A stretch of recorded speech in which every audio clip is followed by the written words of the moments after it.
সবাইকে রমজান মোবারক। ইফতারের সময় মিষ্টি কিছু হলে কিন্তু ভালোই লাগে। তো তুর্কি স্টাইলের এই ডেজার্টটা খেতে কিন্তু দারুণ সুস্বাদু। আসসালামু আলাইকুম, বৃষ্টি ব্লগ অ্যান্ড রেসিপি থেকে আমি বৃষ্টি বলছি। সবাই কেমন আছেন? আশা করি নিশ্চয়ই ভালো আছেন। আমি আলহামদুলিল্লাহ ভালো আছি। আমার ভিডিওটি যে যেখান থেকে দেখতেছেন কাছে দূরে তাদের অসংখ্য ধন্যবাদ। ভিডিও দেখার সময় প্লিজ সবাই একটা লাইক দিয়ে ভিডিও দেখবেন, আমার ইউটিউব চ্যানেলটা সাবস্ক্রাইব করবেন। আজকে বানাবো তুর্কি স্টাইলের দারুণ ডেজার্ট। উপরটা রসালো, ভিতরেও খুব সফট। ইফতারের সময় এরকম কিছু হলে খেতে কিন্তু মন্দ লাগে না, ভালোই লাগে। তো প্রথমে আমি 1 কাপ সুজি নিয়েছি, হাফ কাপ আটা নিয়েছি, 1 চামচ গুঁড়া দুধ, স্বাদ মতন লবণ আর 2 চামচ চিনি দিয়ে তারপর 1 কাপ লিকুইড দুধ আর অল্প একটু পানি দিয়ে ভালো করে মিশিয়ে নিচ্ছি। খুব সুন্দর করে মিশিয়ে নিতে হবে, কোনো যেন শক্ত দানাটে ভাব না থাকে। মেশানো আমার হয়ে গেছে, আমি এটা রেখে দিব 20 মিনিটের জন্য। এদিকে আমি মিষ্টির শিরাটা বানিয়ে নিচ্ছি। 2 কাপ পানি দিয়েছি, 1 কাপ চিনি দিয়েছি, 2টা এলাচ। আর আমার চিনিটা লাল, এর জন্য আমার চিনির শিরাটা লাল হচ্ছে। এখন দিয়ে দিচ্ছি লেবুর রস। শিরাটা 5 মিনিট জাল দিলেই হয়ে যাবে, বেশি জাল দিতে হবে না। এদিকে 20 মিনিট পরে এসে দেখি সুজিটা ফুলে দ্বিগুণ হয়ে গেছে। কতটা ঘন হয়েছে দেখেন, এরকমই হওয়া লাগবে। তো এখন আমি দিয়ে দেব হাফ চামচ বেকিং পাউডার। বেকিং পাউডার দিয়ে আবারও ভালোভাবে মিশিয়ে নেব, যেন সম্পূর্ণভাবে মিশে যায়। একটু সময় নিয়ে মেশাতে হবে। মেশানো হয়ে গেছে। এখন আমি একটা পাইপিং ব্যাগ নিয়েছি, গ্লাসের ভিতরে রেখে তারপর এখন সুজির ব্যাটারটা ঢেলে দেব। নজেল আছে, নজল দিয়েই বানাতে হবে।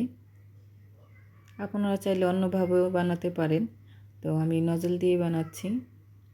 চুলায় কড়াই বসিয়ে বেশ গরম আনিয়ে, তেলটাও গরম আনিয়ে চুলাটা অফ করে দিয়েছি। এখন আমি আস্তে আস্তে করে বানাই নিচ্ছি। এ পর্যায়ে কিন্তু চুলা বন্ধই আছে। আমি এক একটা করে বানিয়ে তারপর চুলাটা অন করে দেব, তা না হলে তাড়াতাড়ি ফুলে উঠবে আর এগুলি বানাতে একটু কষ্ট হয়ে যাবে। এই দেখেন,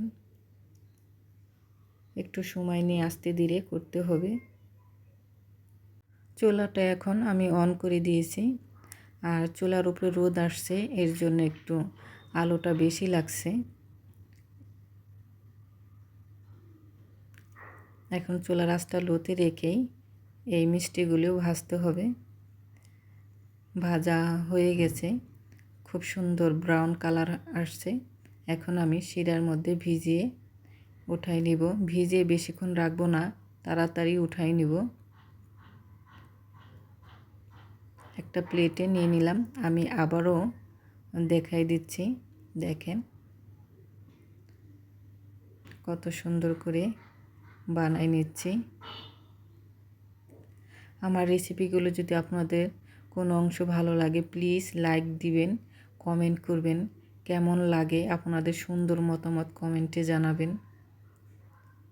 আমি আবারও কিন্তু চুলাটা বন্ধ করে এই মিষ্টিগুলো বানাচ্ছি। এখন আমি চুলাটা অন করে দিব, আর চুলার আঁচটা লোতে রেখেই এই মিষ্টিগুলো ভাজবো আস্তে আস্তে। খুব সুন্দর একটা কালার আসলেই আমি উঠাই নিব। মিষ্টি শিরার মধ্যে আবারও ভিজিয়ে দিলাম। বানাতে খুব সহজ, খেতে কিন্তু দারুণ মজা। তুর্কি স্টাইলের খুব সুন্দর একটা ডেজার্ট। ইফতারের পরে খেতে কিন্তু দারুণ ভালো লাগে। একবার হলেও আপনারা বানিয়ে খেয়ে দেখবেন, খেয়ে আমাকে কমেন্টে জানাবেন কেমন হয়েছে। তো ভিডিওটি যদি ভালো লাগে অবশ্যই লাইক কমেন্ট করবেন, শেয়ার করবেন, আমার ইউটিউব চ্যানেলটা সাবস্ক্রাইব করবেন। আর যারা ফেসবুক পেজটা যারা দেখতেছেন প্লিজ আমার ফেসবুক পেজটা সবাই ফলো দেবেন। খুবই সুস্বাদু মুচমুচে।